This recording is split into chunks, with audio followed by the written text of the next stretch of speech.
अगर भारत और चीन के बीच युद्ध होता है तो ये दुनिया के लिए सबसे बड़ी आपदा होगी। दोनों देश दुनिया की सबसे बड़ी आबादी वाले देश हैं और दोनों की सेनाएं दुनिया की सबसे बड़ी सेनाओं में से हैं। युद्ध की स्थिति में दोनों देशों को भारी नुकसान होगा और दुनिया की अर्थव्यवस्था को भी बड़ा झटका लगेगा।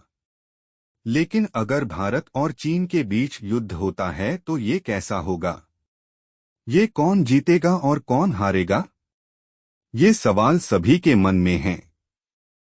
कुछ जानकारों का कहना है कि अगर भारत और चीन के बीच युद्ध होता है तो ये परमाणु युद्ध में बदल सकता है। दोनों देश परमाणु हथियारों से लैस हैं और युद्ध की स्थिति में किसी भी देश को पहला हमला करने से नहीं हिचकिचाएगा।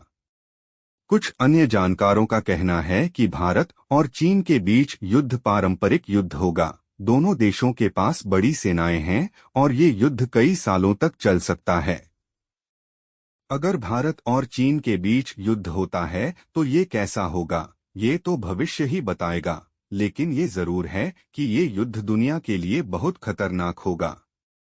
क्या होगा अगर भारत युद्ध हार गया?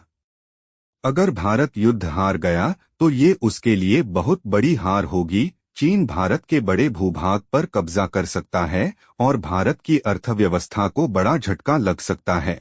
भारत का अंतर्राष्ट्रीय सम्मान भी कम हो सकता है। क्या होगा अगर भारत युद्ध जीत गया? अगर भारत युद्ध जीत गया तो ये उसके लिए बहुत बड़ी जीत होगी। भारत का अंतर्राष्ट्रीय सम्मान बढ़ेगा और उसकी अर्थव्यवस्था को भी बल मिलेगा।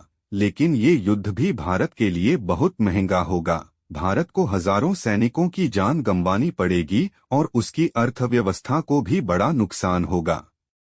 युद्ध से जुड़ी कुछ अजीब बातें।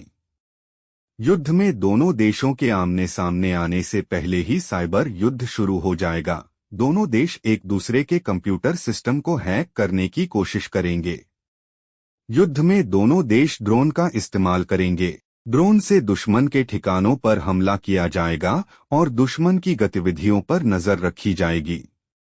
युद्ध में दोनों देश कृत्रिम बुद्धिमत्ता आर्टिफिशियल इंटेलिजेंस का इस्तेमाल करेंगे। आर्टिफिशियल इंटेलिजेंस की मदद से दुश्मन की रणनीति का पता लगाया जाएगा और उसके अनुसार जवाबी रणनीति तैयार की जाएगी।